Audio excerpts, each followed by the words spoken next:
निक्कू साहिब कहते हैं तालीम का मतलब शिक्षा है, तालीम का मतलब।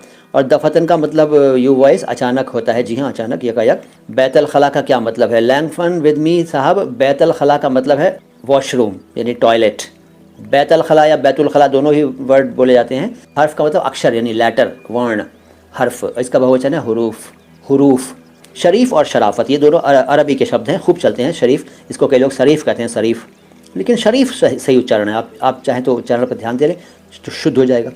शरीफ है, शरीफ, ठीक है, शरीफ। और इसी से बना शराफत, ठीक है। नाम शरीफ भी होता है और शराफत भी होता है, दोनों नाम होते हैं लोगों के वैसे, ठीक है। लेकिन इन दोनों के अर्थ जो हैं अलग अलग हैं और एक ही भाषा परिवार, एक ही परिवार के शब्द हैं दोनों, शरीफ, शराफत, शुरफा। शरबत आप खूब बोलते हैं और उसको कई लोग सरबत कह देते हैं, सरबत।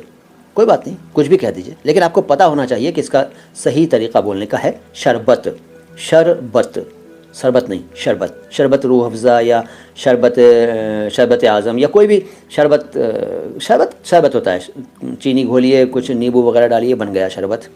या कोई दूध डालिए, दूध का शरबत भी होता है। बेल का शरबत होता है, गर्मी के दिनों में खूब पीते हैं बेल का शरबत। सत्तू का शरबत, जिसका चाहे बना लीजिए। खस का शरबत, खस, ठीक है, खस नहीं, खस।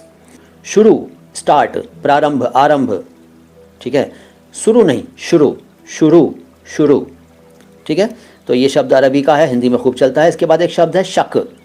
शक नहीं यार, शक मत कहा करो, शक तो अंग्रेज़ी में है, SUCK, उसका अर्थ कुछ और है, आप जानते हैं, है ना, जानते हैं ना। तो ये शब्द है शक, हिंदी में इसका शब्द है संदेह, अंग्रेज़ी में डाउट, संदेह, डाउट। लेकिन उर्दू में शक है और यही शक हिंदी में भी चलता है और ये आया हुआ है अरबी से, अरबी भाषा का शब्द है शक।